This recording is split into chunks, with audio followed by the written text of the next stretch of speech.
Okay.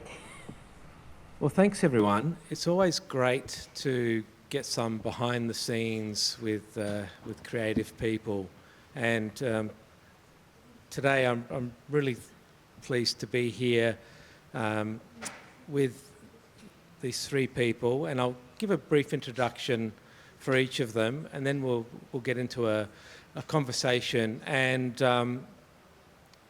while the four of us will be talking, feel free to interrupt, and if you've got something that you want to say during the conversation, use your loud voice, and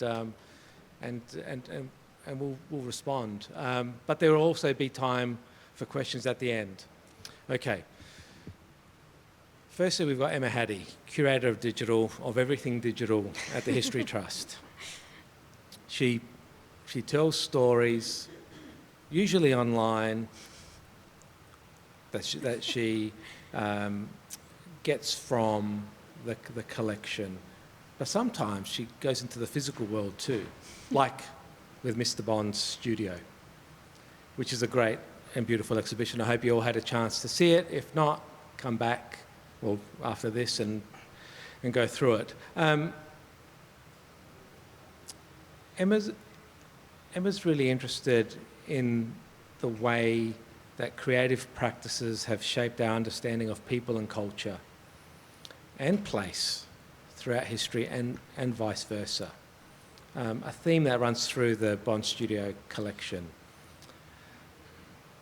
And this is one way that Emma works to develop content for the History Trust and its museums, and really aiming at making South Australia's history engaging and accessible for all. And today, I think Emma will share with us a little bit about the thinking that brought this wonderful exhibition to life. And then on my right, we have Lachlan Haig, whose extensive performance career started at the very early age of 8. When I was Googling him, he didn't have much of a social media presence, but he had a whole heap of credits on IMDb. He worked mainly in TV and film and ABC radio drama. He also developed a keen interest in vaudeville, puppetry and illusionary theatre, inspired by artists like Philip Gentry, who he later went on to study with in France. And as a solo performer, he worked all over the world with many theatre companies.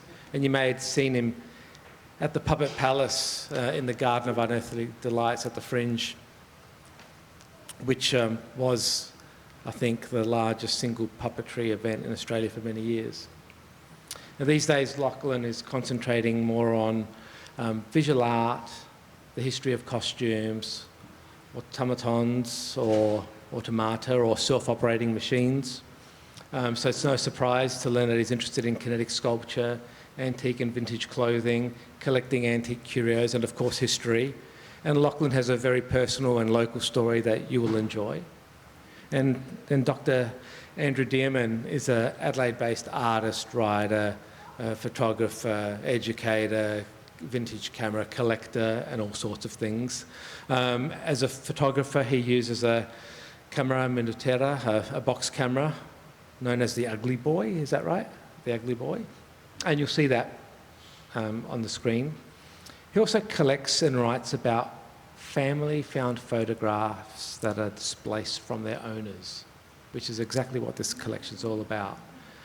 And having recently retired from about 20 years of teaching at Adelaide's 3 key art schools, Andrew is currently engaged in a writing-based project that explores, and I want to read this, that explores the intergenerational inheritability of embodied memory and place using walking, analog photography and reflecting writing as a method. So Andrew's conversation will take us to a much broader level about these personal portraits. So let's start with Emma. Tell us about Mr. Bond's studio. Sure. And the moment you saw a physical exhibition happening. Well, Tony, I saw a physical exhibition happening when you looked at them and went, "Hey, Emma, you should probably curate a physical exhibition about the Bond Studio negatives." I'm going to cheat slightly just because I'm terrible with numbers, so I've just got some dates written on my phone.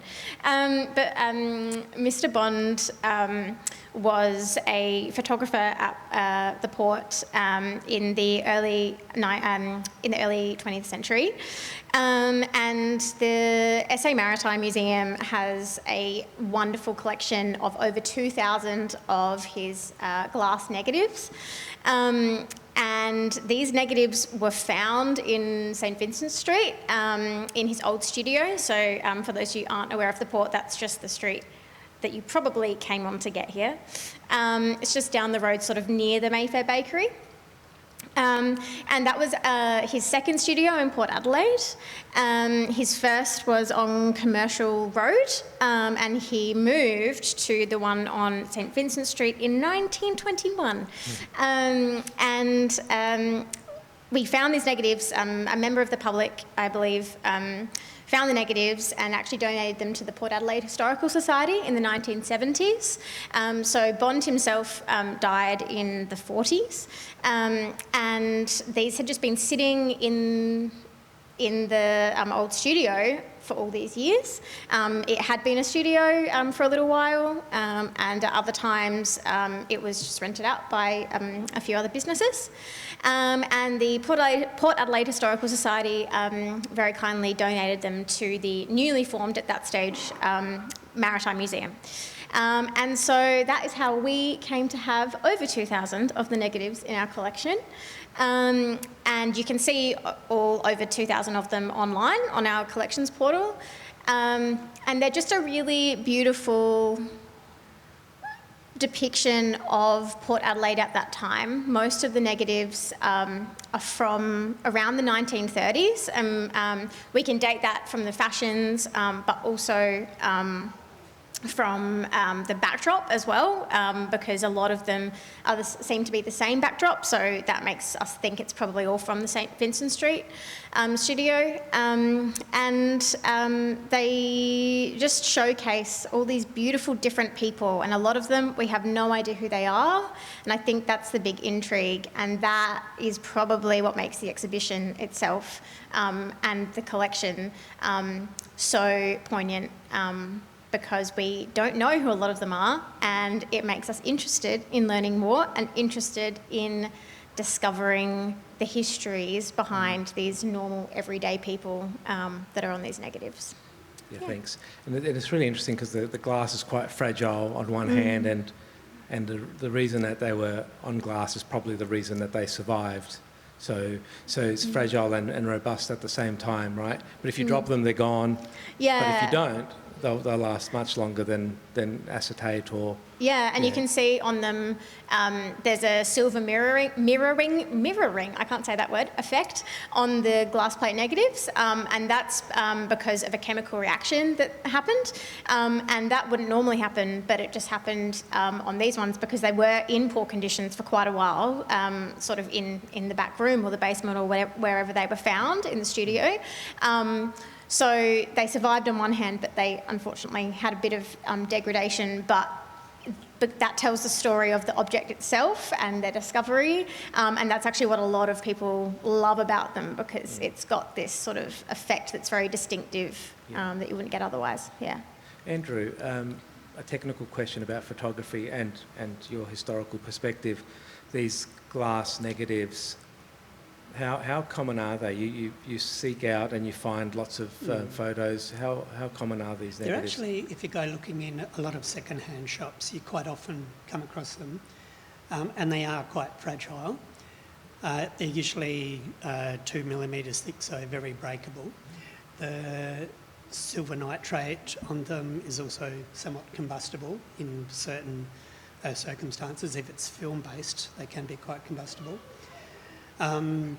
And the silvering, the mirroring that you mentioned, I think that's as a result of oxidisation. So when silver nitrate oxidises, it does two completely different things. It can go quite black if the image isn't fixed properly, but it can also, you know, all silver nitrate or silver-based photographs even can have that sort of mirror-like aspect to them. But yeah, they if they're looked after well, they can last a long time. Like if they're stacked and just stored, the oxygen can't get to them, but generally you have to be really careful with them. Yeah. You would have seen a photo of a... There you go. Right. Perfect timing. Lachlan, tell us your story specifically about that photo. Well, you know, the one that was just that on... photo before was probably taken when I was about 15. I had been madly interested in ventriloquism and puppetry since I was probably about 6. And should we talk about the connection yet? Go for it. Yeah. So that photograph I've included as an image I wanted to show because there's another photograph in the collection of a chap called Cliff Howe who lived in Alberton but worked a lot around the Port Adelaide area. He was a projectionist at the Ozone Theatres and a number of other cinemas. He was also a ventriloquist. He ran his own printing press. His son ran a printing press, and I believe even a grandson of his still runs a printing press. And there's a photo in the collection which is of him at about that same age, at 15, but it was taken in 1921. Anyway, when I was young, my grandmother had grown up in Alberton, and so she knew of Cliff from that area. And she said, well, I might call him and see... It's that photo up right now. Oh, this photo right now? Yeah. So this is Cliff Howe, and he was 15 there with a very ugly, hideous-looking doll. This is one of his later ones. So my grandmother rang Cliff. She found him in the phone book and said, you know, my grandson's interested in learning about ventriloquism. And Cliff said, tell him it'll ruin his voice, and hung up the phone.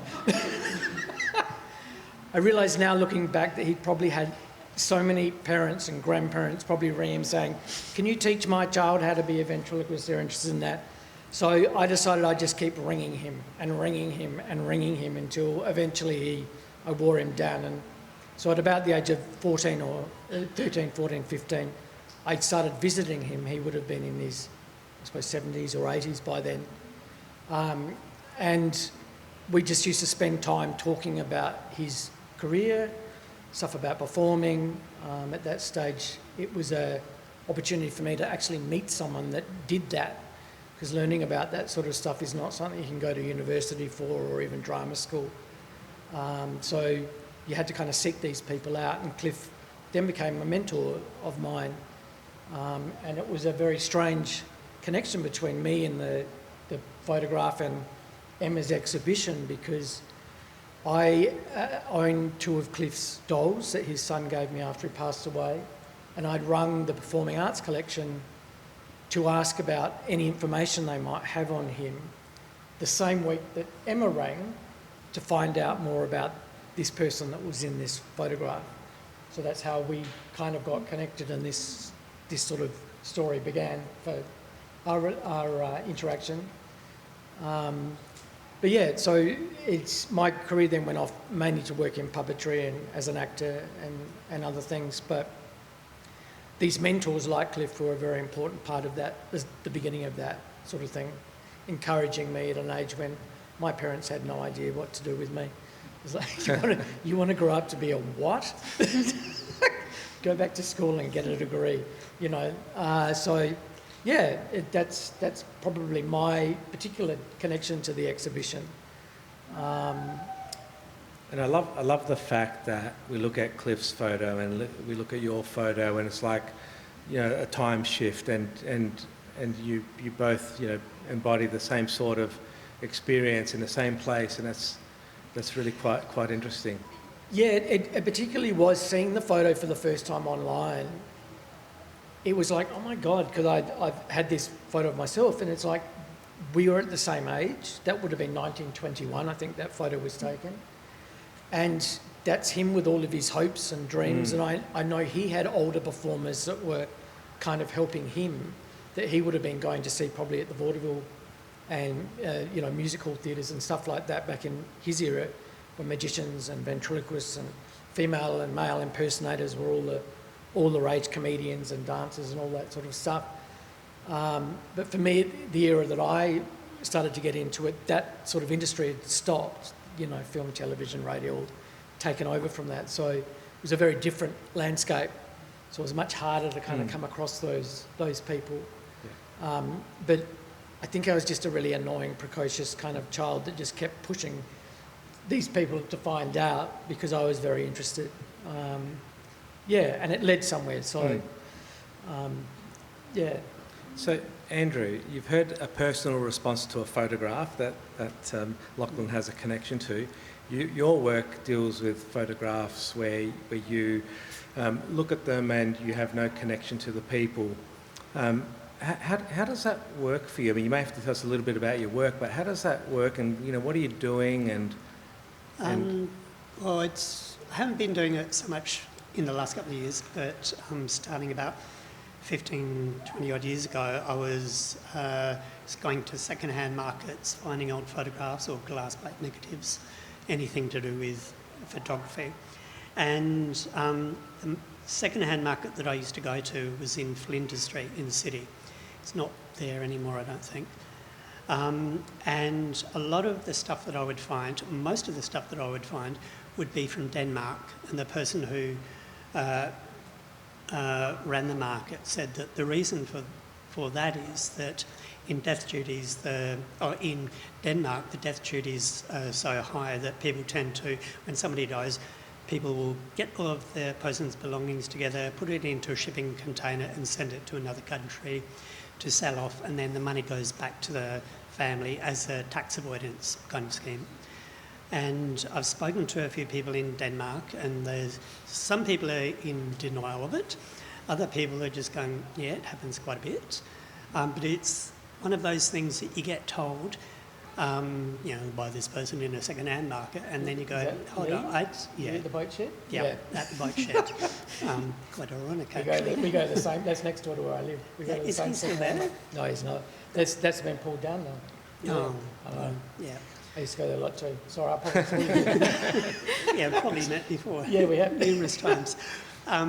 So with these old photos, I'm just, you look at them and you just get really curious about who they are and their lives. Similar to looking at the photos in the Bond collection as well. So those photos that I would be finding, they would be studio portraits like what we're seeing here, but also a lot of just more regular family photos, usually from 1870s up until the 1950s. That would be the time frame. Sometimes loose photographs, sometimes in family albums and things like that. Also a lot of old photos from Adelaide as well.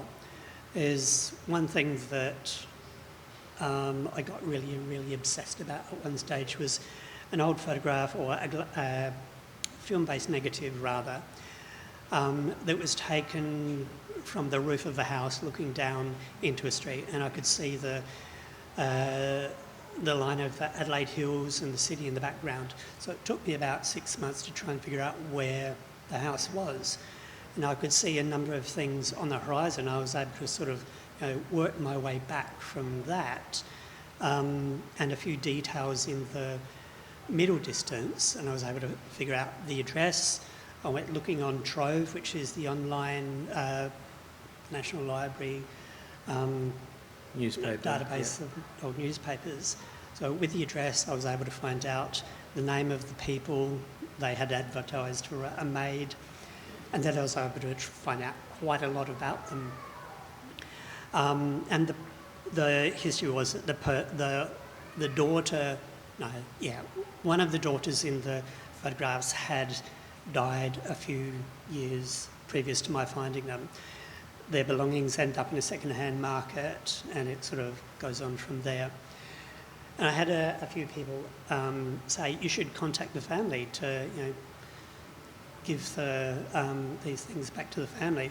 But it's a sort of situation where, for me as an artist, there's a whole lot of ethical issues come into play, because I know that those personal belongings have ended up in the public domain as a result of somebody's death, and you don't really want to go treading on somebody's grief because you don't know the circumstances with that. There's also the problem of, do I use it as the basis of an artwork? Because somebody might come into an exhibition and go, what are you doing exhibiting my grandmother's photographs? So there's, I will write about the whole method of finding and the ideas to do with memory, and what I think of as some sort of second-hand kind of memory, because these objects are familiar but different at the same time.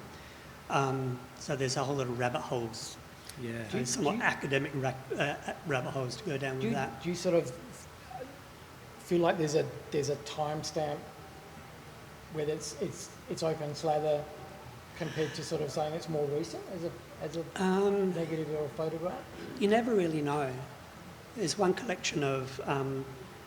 large collection of Danish photographs that I found about 10 years ago, and there was some postcards in amongst the material as well. So I Googled, good old Google, I went looking for the name, and I found that this person was actually still alive in Denmark, in Copenhagen, and they had gone from, my assumption is that they had gone from living in a big block of apartments into a retirement village kind of complex within those apartments. And so once again, do I contact this person, because I know that they were still alive, and say, I'm on the other side of the planet and I've got your stuff.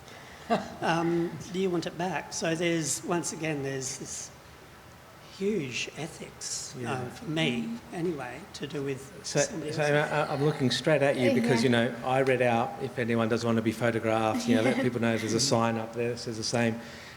Did you have that ethical dilemma? Yeah, it's really interesting because all of the Bond collection is essentially in the public domain because of when it was taken.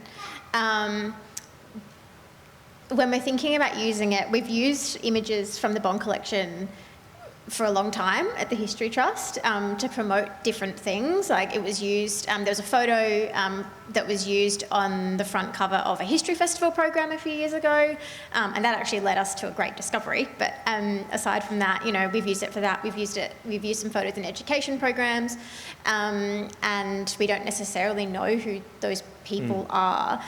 So that is something to consider. It's something that if someone was to come to us and say, this was my great-grandmother and I don't want this up, we would take that down, of course, but I considered it in the exhibition in making sure we didn't have any of the photos, not that there are many, but any that are potentially more offensive for a modern-day audience.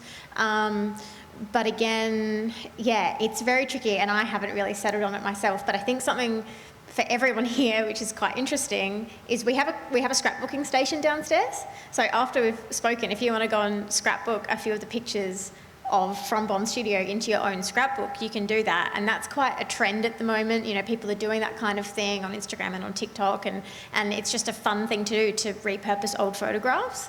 But then in creating that, you yourself can also have your own personal moment and think about the ethics of that. And of course, what you're creating tonight is probably just going to be for your own personal use.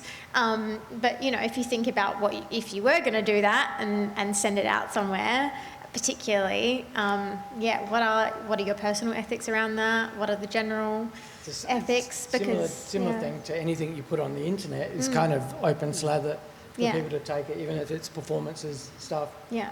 I know a few performers that have had issues with that, especially, people that mainly do live performances, and people just taking a whole piece of their performance and taking it as their own without asking.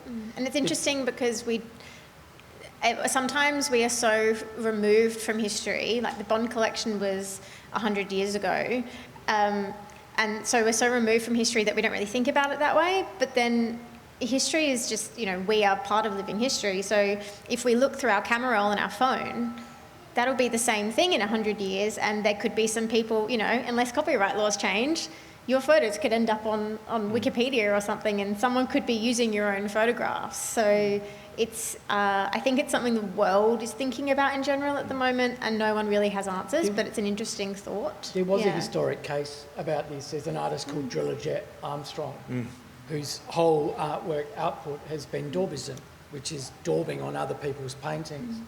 And there was a court case over a painting of John Bannon, who was the Premier's father. Charles Bannon, I think his name was, painted a painting, and Driller bought it and daubed on it. And the Bannon family took him to court. And he went and fought represented himself and fought in a green suit painted with crop circles and won.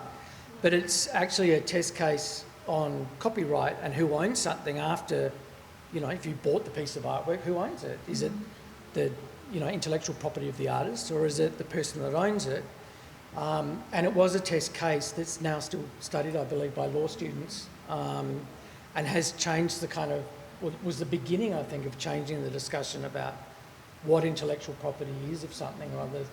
I know a photograph's slightly different because it's kind of your image or someone's image, but it's an interesting debate. But I think the internet, particularly for me, is just really previously it was like an object. Now it's just an electronic thing that's everywhere and anywhere. Yeah. And how do you control that?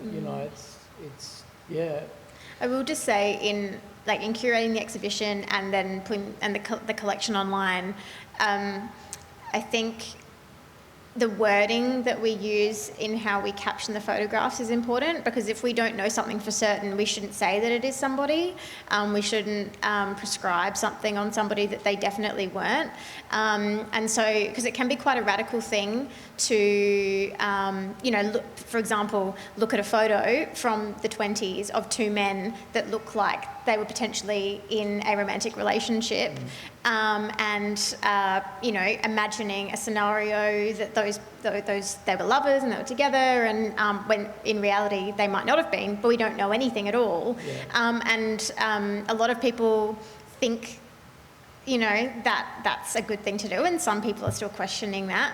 And so I think it's probably okay to say this is a possibility. This is something that could have happened, and we can make these inferences from the source, from the photograph, but we can't say that for sure unless we've done enough research. I'm certain that photo is Cliff Howe because I've done the research and I've met you and I've cross-referenced with other archives, but there are others in the collection, like this lady. I actually don't know who she is, and I love the photograph, but I can't necessarily say she was a World War I nurse, because I have no idea until I actually do that research. But as a curator, you get to choose whatever you want. Yeah, exactly. Right? Exactly. Yeah, so it's interesting. Yeah. It's also interesting. So some of these ideas and thoughts come when you're flipping through your grandma's album and you go, oh, why is that person scratched out?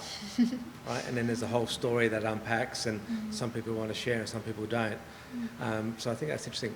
But just to keep you talking for a little bit, we talked a little bit in our prep for this about performance and what you learned as a performer and how that sort of translates to the photographer.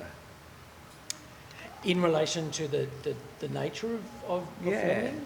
Yeah, and then the what you can capture in a photograph. The thing is that my style of performing, mainly in theatre, is a very ethereal thing, because the moment happens with an audience like yourselves, in a small audience. You take people into this kind of dreamscape, especially with the kind of art form that I was very interested in, which was puppetry. And when that's over, it's over. There's no record of it. It's just ethereal. It disappears. It's an in-the-moment thing. Also, as a performer with live audience, there's very much of a emotional interaction that happens in that moment, based on who's in the audience, based on how the show is moving and going. You might pitch the show slightly differently.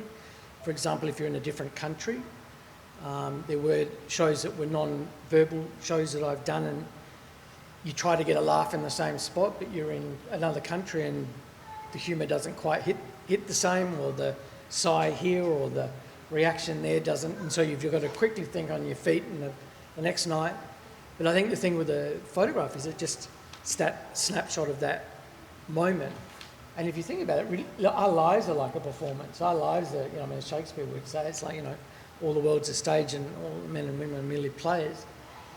We are, and these photographs are like that moment of, which would be, I suppose, for the members in the audience, that memory of the show, like a snapshot of an image or a snapshot of a feeling of that show is kind of like a photograph, but at the same time, I suppose, a bit like the nature of the negatives and the photographs, that also fades with time as well. But we were talking about, as well as a transition for me, is I've gone from I suppose it's almost like a Buddhist idea. If anyone's seen the Tibetans, they make these wonderful, beautiful, elaborate sand sculptures and butter sculptures. And then at the end of it, it's just like, whoosh, gone. It's disappeared. It's returned back to its elements. And there's something very magic in that.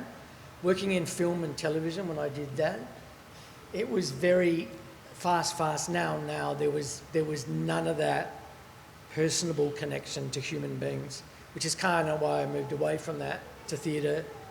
But yeah, I suppose a photograph is a snapshot of that emotion or that feeling or that person. Because I suppose when you look at a photograph, if it's someone you know, like for me, I have photographs of my grandparents up and other people, and I look at that, and it's not just the photograph, it's kind of what it draws out from inside, which is an emotion, a thought, a feeling of that person. And in a weird way, I think that's kind of interesting that in the future, what will the photos of me, the photos of you and Emma and you, and what will people feel from those? Some photos it's easy to feel stuff from, especially if there's a real sort of like directive nature of how the photographers wanted it to look to invoke a feeling out of you. But I love portraiture to start with, and I love old photos. I have a wonderful friend in Melbourne called Rod McNichol, who's a portrait artist, very fascinated with the whole idea of a French photographer who used to go into asylums back in the sort of like late 1800s and early 1900s. And, back when they had, as you know, Andrew, braces behind people to keep them still for the exposure of the photo. And these people, you can just see the different torment in their faces. But his style of photography was in front of the same wall in his warehouse that he's lived in Fitzroy for the last 40 years. But no smiling, nothing, just straight deadpan down in the camera, you captured as you are. And there's something when you get people to drop their mask and you can see right into their eyes, and he seems to sort of draw out the soul of the person inside. There's something very evocative about that. So now we're going to jump to Andrew as the photographer. Does the subject perform, or does the photographer draw it out? And as a photographer, especially one using old-fashioned techniques, do you know you've taken a great photo before you see the photo? You do get a sense of it. I think that, in terms of the idea of who's performing, the person in front of the camera or the photographer, I think both at the same time. It's the idea that, or for me at the moment, with a lot of the writing that I'm doing, the moment that the camera goes click or whatever noise it might make these days, depending on the camera, it's sort of incidental. There's a whole lot of before and after. I'm quite interested at the moment in the idea that, if you use an old analogue camera, hold it up to your face and take a photograph, there's what's in the viewfinder, but there's also a thing that you're remembering of the moment of taking the photograph, which is everything that you see and hear and feel in the periphery. Like for us at the moment, there's the sound of the air conditioning. There's, if we're a little bit close to a loud street, then there would be the sound of the traffic. If somebody was eating a packet of chips, then we would be hearing that as well. And all of those things come together and they sit somehow within the experience of photography. So that was the first part of the question. I've forgotten the second part. Whether or not you know that you've taken a good photo, and That's the idea of a good photo. I don't. well, like for example, we talked a little bit about. I told you about the experience I had with those photographs from the Amazon, and there were ethnographic photos, and that they seemed very different because the subjects weren't performing for the camera. They didn't know what a camera was, right? And so they're just standing there, and the photographer couldn't capture the essence of the soul, right? But these studio photos, you can tell a cheeky bugger from a mile away.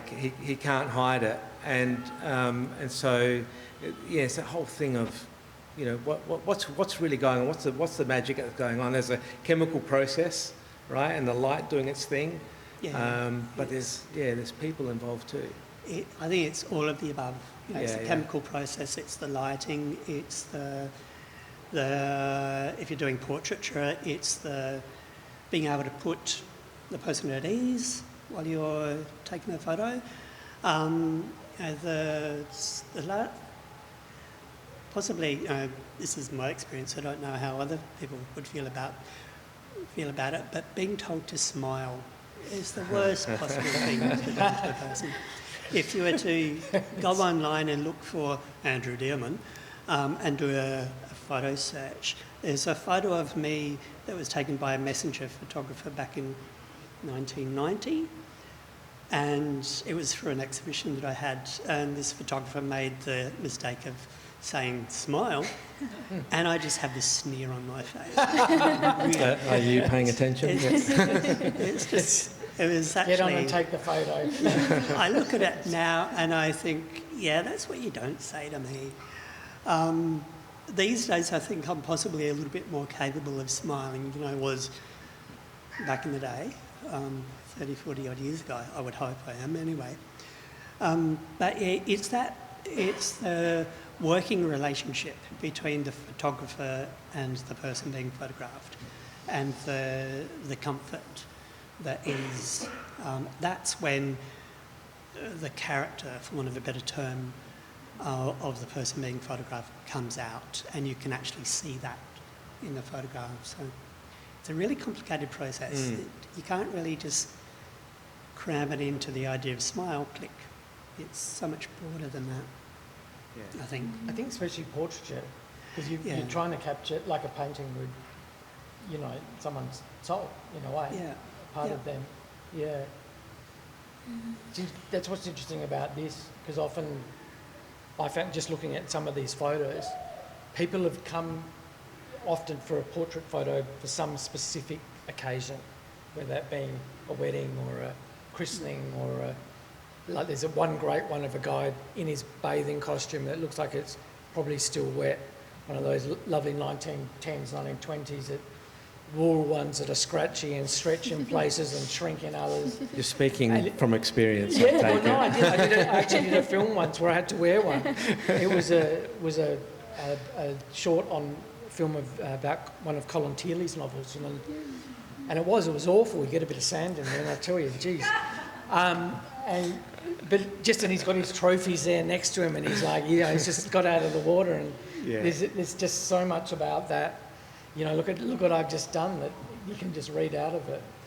I think that's nice about this, because it's just people from Port Adelaide that are just every day, these are their special moments of celebration, because photography was not, as we were discussing and we've discussed, not an instant thing. It was a expensive process, and it was something that not everyday, especially working class people, could afford. They couldn't afford their own cameras. They had to go to someone to do it. And I think it says a lot, even a stage portrait says a lot about a person, because they still had to make choices on what to wear. They still had to make choices on how to pose, who to be photographed with, And then when you incorporate the historical context at the time, that's when you've got a bit more information as well. So you've got the more relaxed photographs and you've got the stage photographs, and both of those things tell you different things about the same person. And in this collection, I think what is quite cool is that there are some, because they're the negatives, they haven't necessarily all been printed. So even though we know some have definitely been printed, there are some that are duds, I guess. They're ones that wouldn't have been printed because they are just outtakes and things like that, where people weren't posing, but we still get to see that. And then you can contrast it with another one where it's one that was probably printed because somebody is properly posing. So in those, you do get to see the two different sides, but a lot of the time in ones that have been printed, you do get one or the other. But that tells you so much about that person in that moment, in that instance. Yeah. It's almost a little bit connects to, like now, especially with social media, people curate their photographs and they curate their life to look like they're... He uses the word loosely. Loosely, yeah. So unprofessionally curate, unqualified curate, but you know what I mean. Their lives. He says, "Look at me! I'm going here, and I'm in the Amazon, and I'm doing this, and wadi-wadi-wah, and I went to the moon last week," and. A lot, especially in certain things, a lot of the just me at home in my pyjamas don't actually make it to the social media page, unless you're sort of kind of one of those really honest people. But let's face it, we all like to have a good photo or image of us out there. Still staged, just in your pyjamas, but staged. Yeah, but staged. Exactly. Look, I also think, Emma, that you've done an amazing job in putting just enough on display physically to then point to the 2,000 images, and I think that's really, a template for what you're doing. You take a taste of the huge collection that we've got in the History Trust, and then, telling a really powerful story online, but also giving people the experience to see some of it in real life, which I think there's always a place for that. So well done again. I'm conscious of the time because there's drinks and food and so I don't know how much time we've got, so we'll start with some questions, and until Suze tells me to wrap it up, we'll go. Anyone have a question? Now, we do have a roving mic, I think, or... No. I think I can speak loud. Yeah, go. This is a question for Emma. Was there anything from any photo from the Bond collection that particularly surprised you that you didn't think you'd come across? There are so many, so I'll admit I haven't properly really seen them all yet anyway, but I think some that are actually featured in the exhibition were some photos of nuns. There are two nuns that are featured. One is photographed twice and one is photographed once. And I don't know, I just found that quite surprising because, even though I have a bit of a knowledge of, sort of Catholic history, for some reason it just felt strange having nuns be photographed, even though, we've got photographs and photos of nuns throughout history, but it just seemed a bit strange.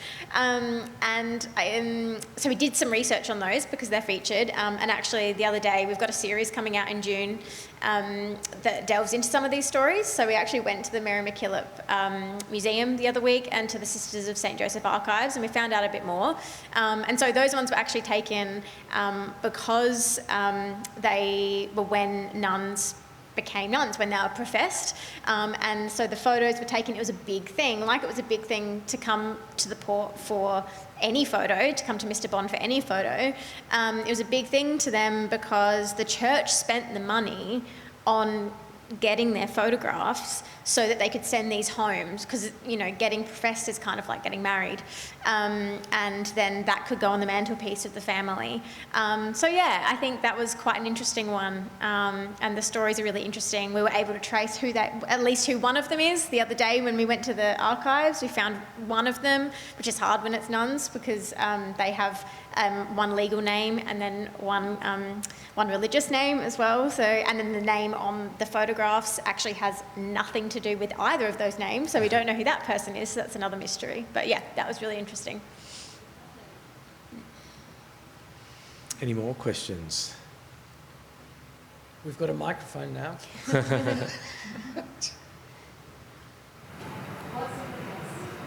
Well done, well done. I thought we'd get to that. Is anyone scared of ventriloquist dolls? Oh, good. If you are, you're welcome to leave. and we Yeah, won't be if you are, offended. this is fun.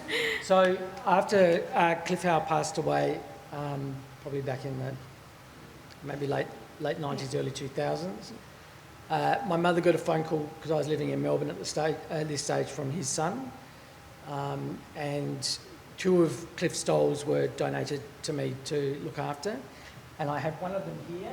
This is Jim.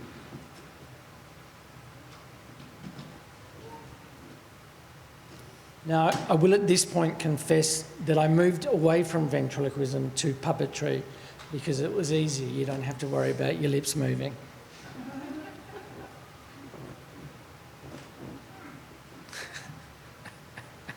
So this is Jim. Jim was probably made in around about the 1920s, I think. It's probably English-made doll. And Jim was one of Cliff's spearheads that he had. He had a total of 6 dolls during his lifetime.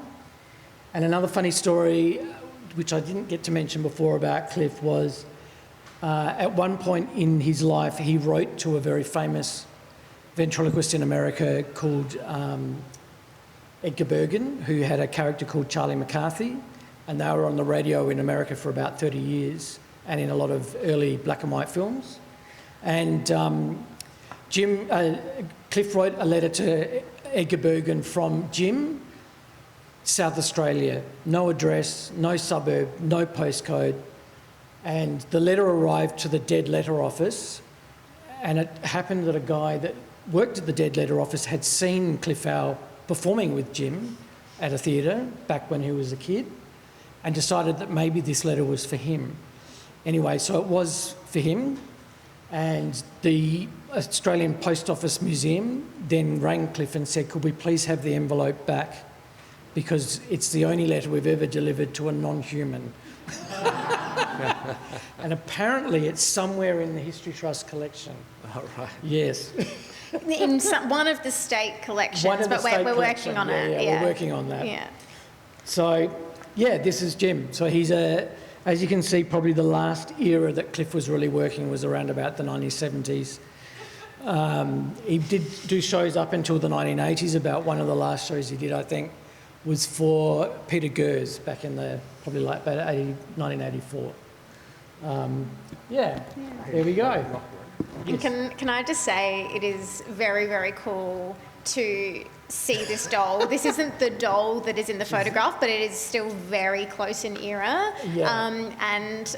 As a curator, as a researcher, as just a history nerd, it's really exciting to then find a connection from the negatives, which is one thing that, we're trying to achieve really with this. But then to see that is just, it was very nerdy and very exciting to see one of Cliff's dolls, and then Cliff himself becomes, a real life person rather than just somebody on the photograph. So. Now, Andrew, this has got nothing to do with Jim, but tell me about your ugly boy. If you see in the images behind us, there's a very ugly camera out in the parklands.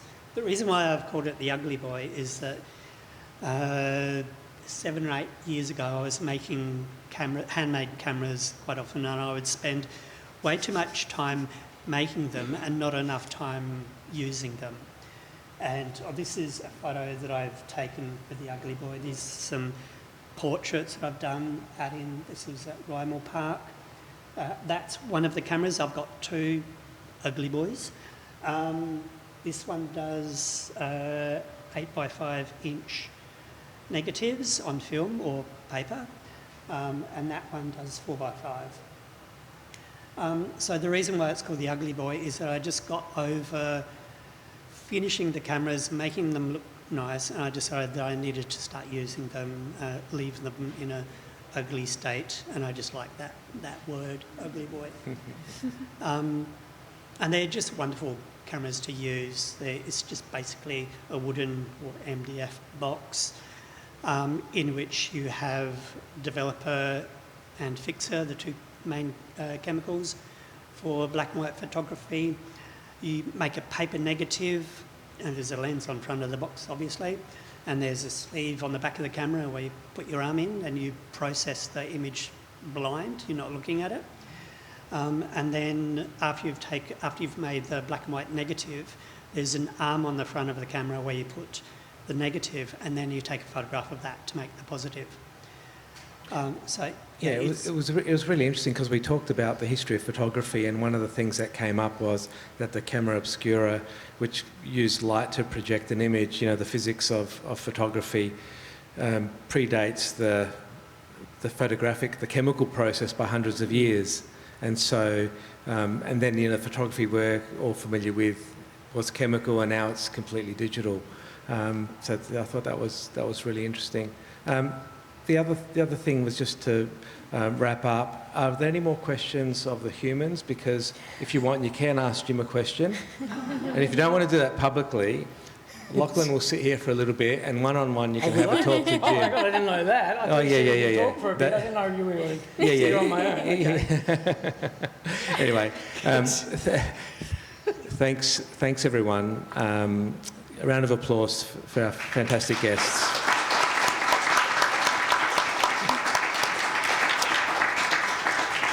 And the fun and the games and the food and the drink continue. So I think we lock up at 8:30. Have fun, everyone.